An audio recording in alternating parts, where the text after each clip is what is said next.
ঝরে যাওয়া পাতাগুলো হাওয়ায় পাক খেয়ে ভাসতে ভাসতে নামছে। তা দেখে নতুন পাতারা তীর তীর করে কাঁপে। মিঠে রোদ পাতা ছুঁয়ে কানে এসে যেন ফিসফিস করে বলে, বাতাস বইছে, বেরিয়ে পড়ার বাতাস। তাহলে চলুন বেরিয়ে পড়া যাক।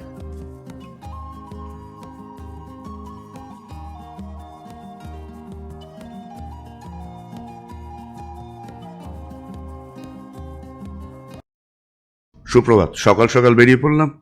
চেনা পথঘাট, চেনা রুট। প্রথমে যাবো মেট্রো স্টেশন, সেখান থেকে হাওড়া, তারপর তো আপনারা দেখতেই পাবেন। কিন্তু এই মেট্রো স্টেশন যাওয়ার পথে দেখছি একটা একেবারে অচেনা ছবি। সার অটো দাঁড়িয়ে আছে এই গ্যাস স্টেশনে গ্যাস নেওয়ার জন্য।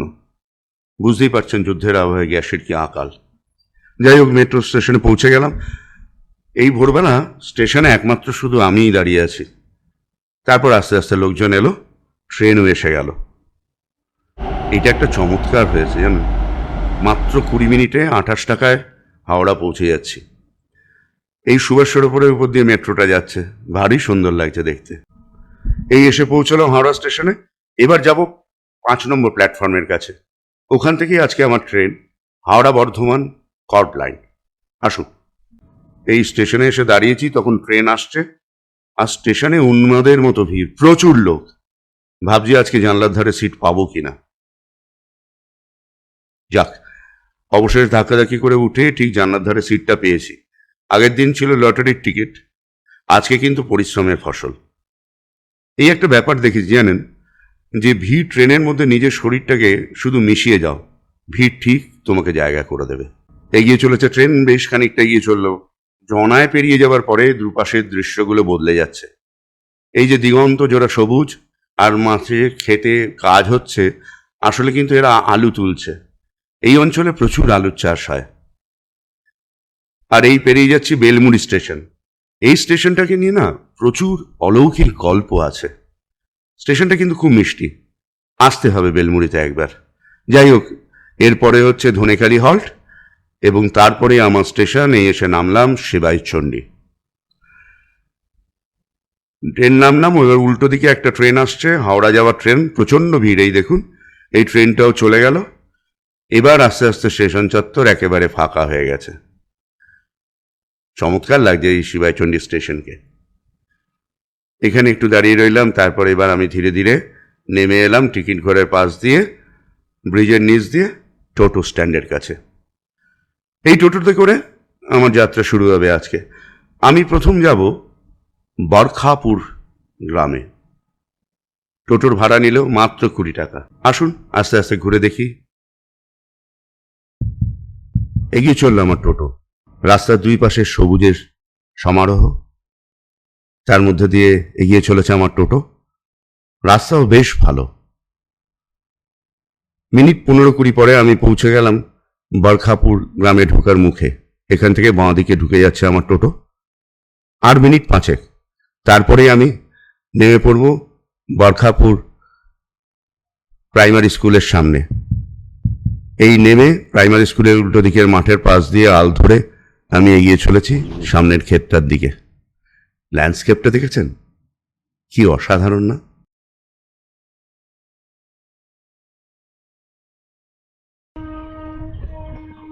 হয়ে গেছে শশা এখন? হয়েছে? কিরকম হয়েছে সাইজ? ও ওই তো ফুলে আছে না, অল্প অল্প। কতদিন লাগে মোটামুটি? 1 মাসের মধ্যে শেষ হয়ে 1 মাসের মধ্যে হয়ে যায়। আচ্ছা, এই চারপাশে যা দেখছি সব শশা না? হ্যাঁ, এখানে সব শশা, ওই দিকে একটা ভেন্ডি। কোন দিকে? ওই পাশেরটা ভেন্ডি।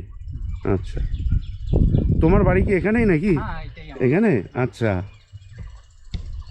কি সুন্দর গো তোমাদের গ্রামটা, চারপাশে এত সবুজ, খুব শুনেছি এটার কথা।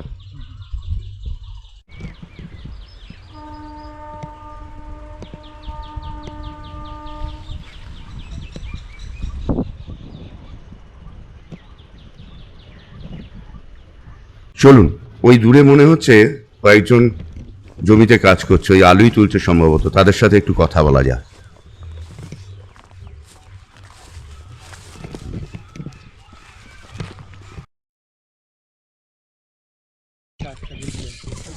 আপনার নাম কি? বিনোদ বাবুল দাস। আচ্ছা, এই আলু কবে লেগেছে, কতদিন লাগলো এই যে তুলতে? এখন সময় লাগলো কতদিন? 3 মাস। 3 মাস। এগুলো কি আমাদের ওই জ্যোতি আলু নাকি চন্দ্রমুখী? জ্যোতি। আচ্ছা। জ্যোতি। আর এই কোথায় নিয়ে যাবে তোমাদের হাট কোথায়? এখানে লোকাল আছে? শিবাচন্দ্র। ও শিবাইচন্ডীতে। বড় কাপুর গ্রামে কি এই আলুর চাষই বেশি হয় আপনাদের এখানে? আলু বড় সবই আছে। আচ্ছা। আর ক্যাপসিকাম চাষ কোন দিকে হয়? ক্যাপসিকামটা এইখানেও আছে, ওই 2-4 বিঘে জমি। আচ্ছা। আর ওই ওই মাইজিনের পরেই মাঝে পরে ওইখানে আছে। কানাজুলি যেটা বলে, কানাজুলির ওই সাইডের মাঠটাতে চাষ আছে। আর আপনারা যে এই যে সব নিয়ে যান এগুলো কোথায়, মানে আপনারা হাট কোথায় আছে আপনাদের বসো স্টোরে যাবে। ও আচ্ছা। এখন আলু কেনার লোক নেই, কেনার- গাড়ে ফেলে দেবো। তাই? হ্যাঁ, 180 টাকা দাম বলছে। 180 টাকায় আলুটা জন্ম হয়েছে। কি আশ্চর্য। 180 টাকায় ভাঙা লোকগুলো 8টা লোক লাগবে এই জমিটা ভাঙতে, 450 টাকা রোজ। তাহলে এই সেই চাষ এদের খারে দিতেই তো আমার হয়ে যাবে শেষ। আর এই বীজগুলো কে দেয় আপনাদের? আলুর বীজটি এর কি সরকার থেকে দেয়? না, সরকার থেকে দেয় না, কিনতে হয়। কিনতে হয়? হ্যাঁ, 2000 টাকা জ্যোতি আলু আর 3,500 টাকা করে চন্দ্রমুখী আলু, 4000 টাকা পর্যন্ত চন্দ্রমুখী আলু বীজ পাঞ্জাব থেকে বাহ। কিনতে হয়। এগুলো তো সব জ্যোতি তুলছেন না? হ্যাঁ, এইগুলো জ্যোতিগুলোর দাম। তো এই তো মানে এই কিনে তারপরে সব কাজ করে লোককে দিয়ে তো তারপরে তো চাষির ঘরে তো কিছু থাকছে না। সার সরকারি রেটে হ্যাঁ। কিনতে গেলে 2200 টাকা সার দিয়ে কিনতে হচ্ছে, ঘর থেকে টাকা দিয়ে আর এক্সট্রা টাকা দিতে হচ্ছে, নাহলে নেই। তাহলে বুঝতে পারছেন চাষিরা কি দাম পাচ্ছে আর কি দামে বিক্রি করছে, আর আমরা বাজার থেকে কি দামে কিনি, এর মাঝখানে একটা বিরাট পরিমাণ টাকার অঙ্ক আছে। হ্যাঁ, তো কয়েকদিন বাদেই ভোট, ব্রিগেডে মিটিং হবে, রাস্তায় যানজট, ব্রিগেডে মিটিং শেষ, ফুরোয় না সংকট। ব্রিগেডে মিটিং হবে, বড্ড উঁচুতে মাচা, ব্রিগেডে মিটিং শেষ, বড্ড নিচুতে বাঁচা। ব্রিগেডে মিটিং হবে, কথার পাহাড় যত, ব্রিগেডে মিটিং শেষ, কিভাবে বাঁচবে মানুষ কেউ যদি বলে দিত। কেউ বলার নেই, চলুন এগিয়ে যাই সামনের দিকে।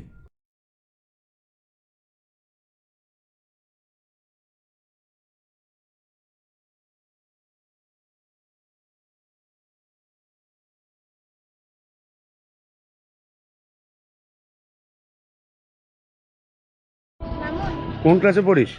3 তো স্কুল কোনটা? স্কুল এইটা এইটা? আজকে কি ছুটি হয়ে গেছে? না। তাহলে আজকে স্কুলে যাসনি? হ্যাঁ গেছি তো, এখন পিয়ার লাইনে দাঁড়াতে বলেন। তাই? হ্যাঁ। আচ্ছা, পড়তে ভালো লাগে?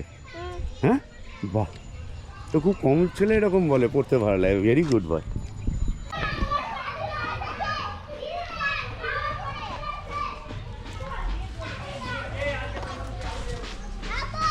এই স্কুলের সামনে দিয়ে বাঁধানো রাস্তাটা ধরে আমি একটু এগিয়ে গেলাম। কয়েক ঘর গ্রামের পরেই এই রকম দিগন্ত খোলা একটা জায়গায় এসে পৌঁছেছি। আমার সাথে এক ভদ্রলোক ছিলেন, তার সাথে গল্প করতে করতে এগিয়ে যাচ্ছি। আপনি ট্রেন ধরে ইচ্ছা ট্রেন ধরে চলে যেতে পারেন। মানে এটা কি স্টেশনে চলে গেছে? স্টেশন, হ্যাঁ, একদম স্টেশনে চলে গেছে, কিন্তু প্ল্যাটফর্ম নেই। স্টেশন দাঁড়ায়, গাড়ি দাঁড়ায়, প্ল্যাটফর্ম নেই। তো এটা কি শিবাইচন্ডী স্টেশনই? না না, এটা চেরাগ্রাম। ও,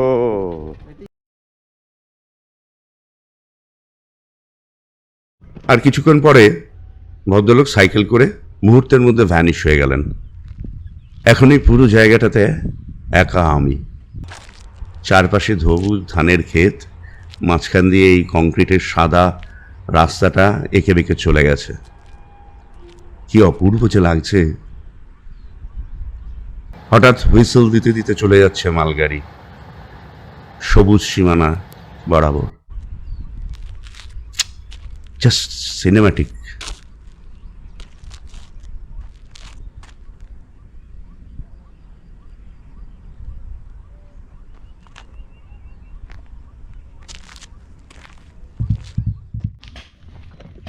এবার আমি আবার ফিরতে শুরু করলাম।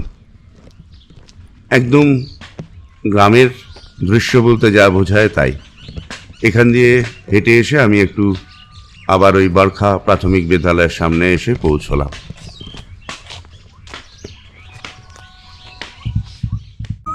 আলুপুরে যাবি তো? আলুপুরেতে যাবো এখন কটা বাজে? 4 ওগো শোনো কে বাজায়, ওগো শোনো কে বাজায়, বন ফুলের মালার গন্ধ বাঁশির তানে মিশে যায়, বন ফুলের মালার গন্ধ বাঁশির তানে মিশে যায়, ওগো শোনো কে বাজায়। এই এগিয়ে এলাম, এই যে দেখুন হাঁসেরা সারি ভেদে আসছে স্নান করতে।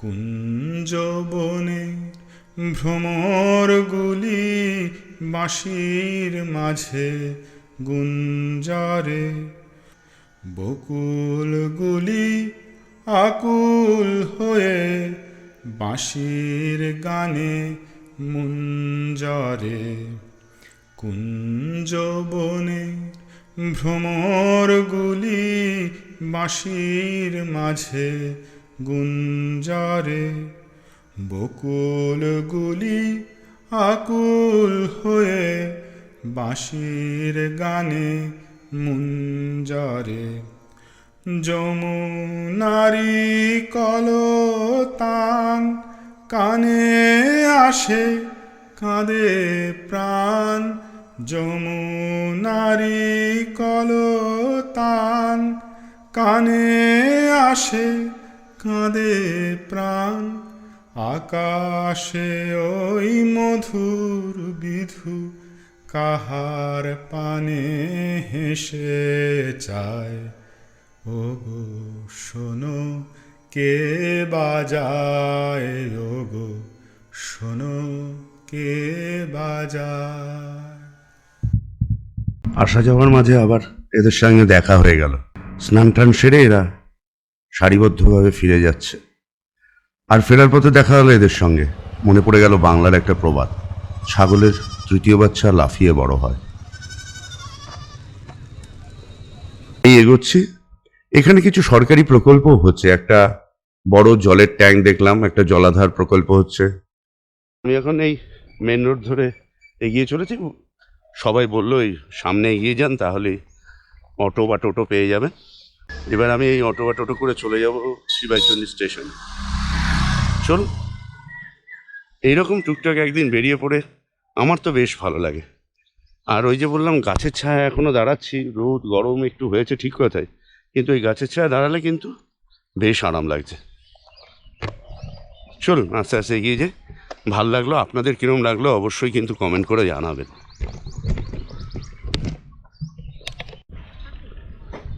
এই যে এখানে একটা পার্ক হচ্ছে, সরকারি প্রকল্প, এখন কাজ চলছে পুরো দমে।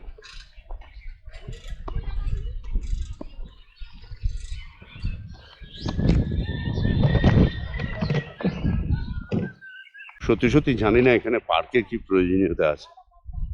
চারপাশেই ছড়ানো ছেটানো এত সৌন্দর্য, সে পার্কের কি দরকার জানি না। পার্ক তো আমাদের মতো শহরে দরকার এক টুকরো সবুজ দেখার জন্য।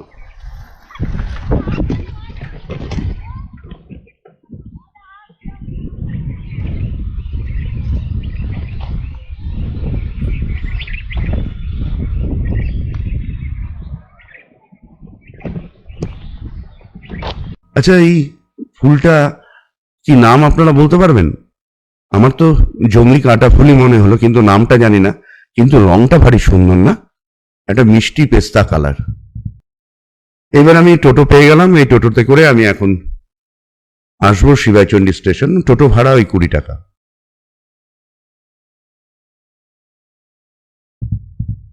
এসে পৌঁছেছি শিবাইচন্ডী স্টেশনে। এখন দু একজন লোক আছে এমনিতে না এই স্টেশনটার না আমি প্রেমে পড়ে গেছি জানেন। চুপচাপ বসে আছি, কখনো একটা দুটো ট্রেন চলে গেল, তারপরে একটু সামনের দিকে এগোলাম, এতক্ষণে দেখলাম কলে জল এসছে, একটু মুখ ধুয়ে নিলাম।